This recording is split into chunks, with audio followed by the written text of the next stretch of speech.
Take my hand. I normally keep a low profile online. I've never been a huge fan of social media, but you know how it is. You use it for your friends you don't live close to anymore, those estranged family members you only see at weddings, those kind of things. So as you can imagine, I don't check it very often, so I was surprised to see a friend request pop up on my Facebook notifications. Bryony, a girl I hadn't seen since college. Well, a woman now.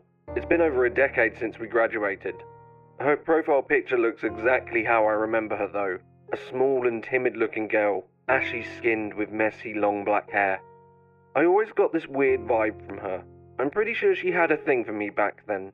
And as horrible as it is to say it, I only really viewed her as a passing acquaintance. Not that she wasn't pretty, I just never saw her in that way. I didn't think much about it though. She wasn't a bad person, and it might be nice to catch up with someone from my school days.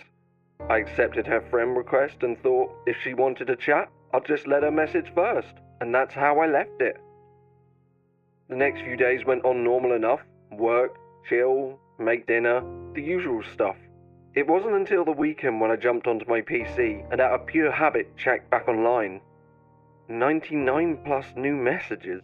I just stared at my screen for a moment, taken back by the string of notifications that popped up in red. All from her? At first it started as normal as you could expect.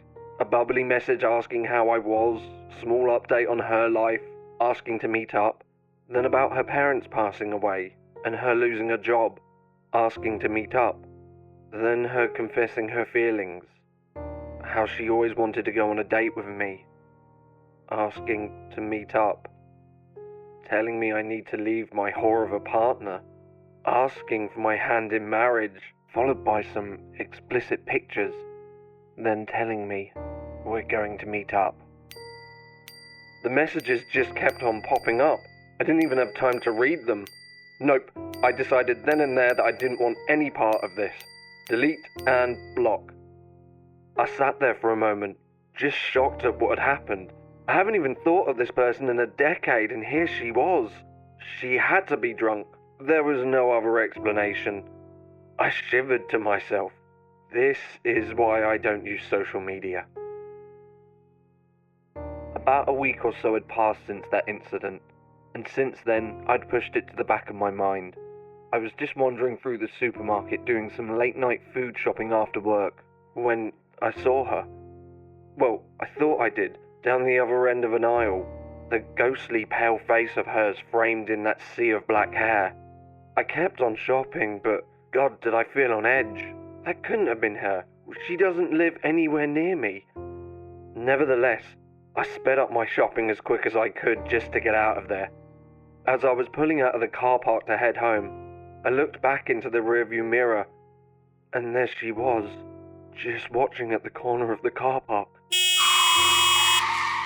I slammed on my brakes and nearly hit the car in front of me, shaking. I looked back. There were a few other strangers looking at what had just happened, but she was gone. Maybe this was in my head. I just had to get home. I didn't hang about when I got back home. I grabbed my bags from the back of the car and hurried to my front door. Someone had left flowers on my doorstep. I hesitantly stooped down to pick them up, and upon them was a note. I offer you my hand. Will you be mine? Panic washed over me as I threw them into the bushes and slammed myself into my flat, making sure my door was locked tight behind me. Maybe if I could gather all of the messages he sent me on Facebook, I could send it to the police and get some kind of, restraining order for harassment or something. How does someone appear out of the blue so fanatic like this? I dragged myself onto my computer. If I was going to deal with this, I might as well get it done now. 12 more friend requests, all from Bryony, all different accounts. God, I felt sick. What the hell was wrong with this woman? I spent the next few hours going through everything, taking screenshots and getting as much information as I could before eventually calling it quits and crashing out on my sofa. I was exhausted. I haven't had a moment's rest since I left work earlier today, and now all of this? My head was all over the place. I laid there just trying not to dwell on the situation. Slowly but surely, my eyes were closing, and I drifted off. I sprung awake and fell from the sofa. I can't remember when I fell asleep, but whoever knocked at the door scared me half to death. I rubbed my eyes and picked myself up, slowly making my way to the front door. I peered through the peephole, yet there was no one there. But out of the corner of my eye, I spotted it. A parcel. That all too familiar weird vibe washed over me. Was it her? I tentatively opened the door. There it sat, on the middle of my porch. I don't know what came over me, but I had to open it. I knew no good could come of it. I bent down and slipped my nail through the poorly taped seam across the top of the box. I threw up immediately, dropping the box to the floor. A small, pale, severed hand lay upon the inside. The bed of roses it was nestled in had only become redder with the blood that had soaked into them. After I'd finished retching, I noticed a scrap of paper tinted with shades of red, and upon it in shaky writing, there were 3 words. Take my hand. The police spent the next 4 days looking for Bryony, scouring all over the area trying to find her. In the meantime, I had gone to stay with my partner in the town over. It was on that 4th day I had a call from the police. They had found a corpse in the bushes of my back garden, of a small woman with ashy skin, long black hair, and a severed hand.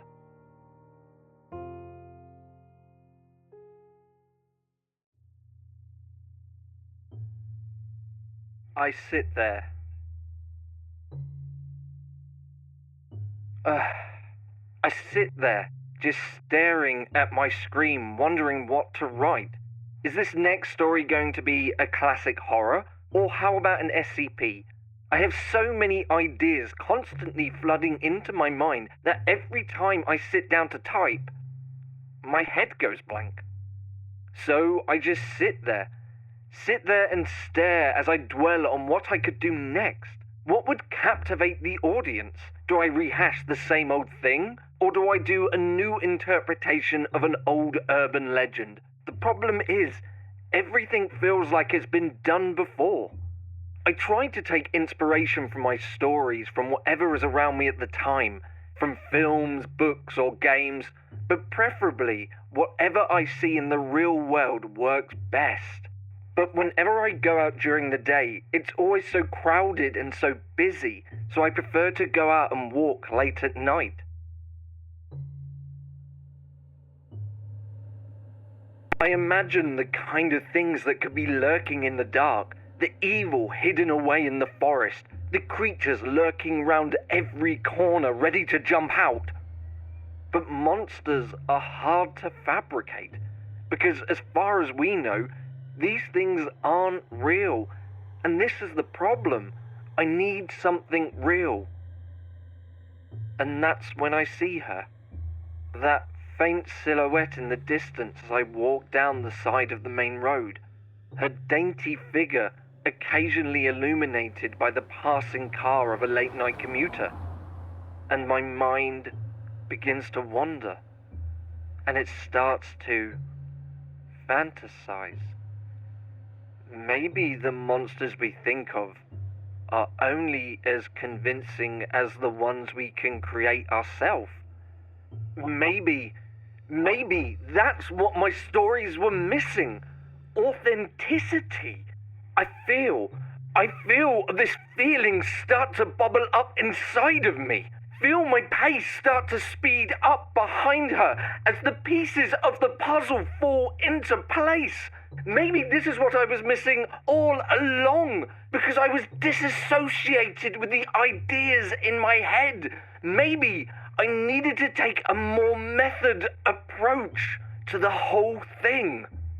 And feel that clammy, pallid skin under my fingers. Feel what it is like to truly Have someone struggle under the weight of my grasp. See that true image of terror reflected back through their eyes as they fight to let out a scream, as my hand closes around their neck and their faded sobs gurgle from their blood-filled mouth. And as I snap back to reality, I see her begin to run, phone to her face and raised voices, terrified glimpses back over her shoulder. My outstretched arm in front of me, a few strands of her golden blonde hair flowing in the nighttime breeze, trapped between my fingers.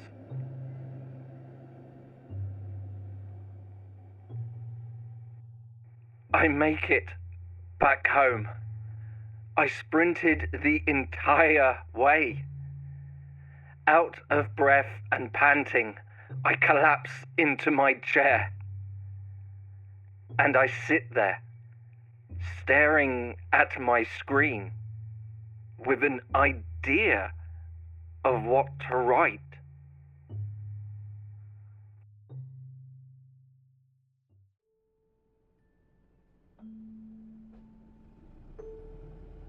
What the heart wants.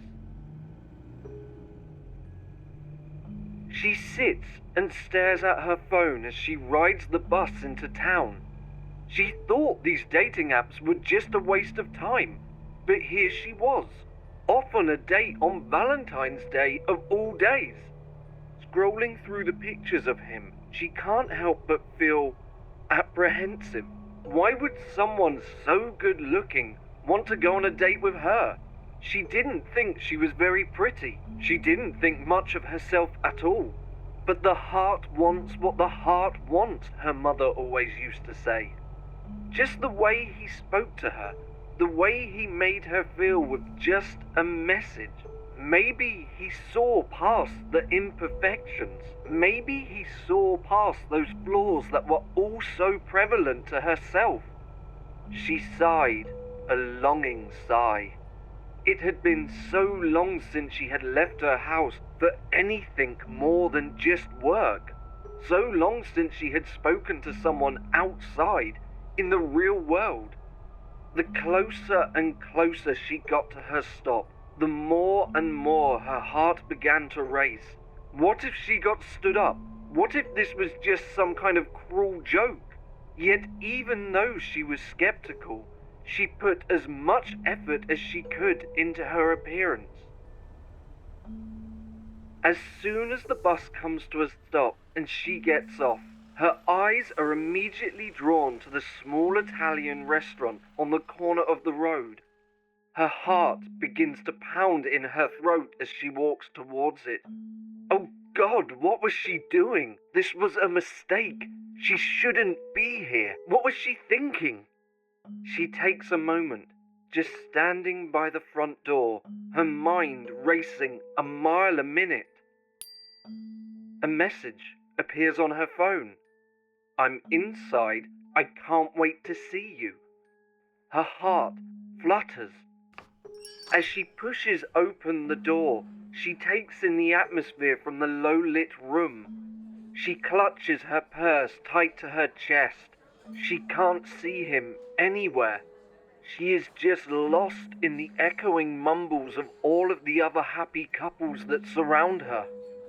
The maitre d' approaches. She gives him her name. This is it. This is where she's going to be humiliated in front of everyone. But he comes back, smiling, and shows her to the table. There he is, her Prince Charming, her date, sitting there, as handsome as she could have ever imagined.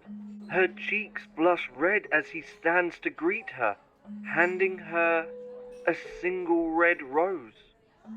And the night goes just about as well as it could.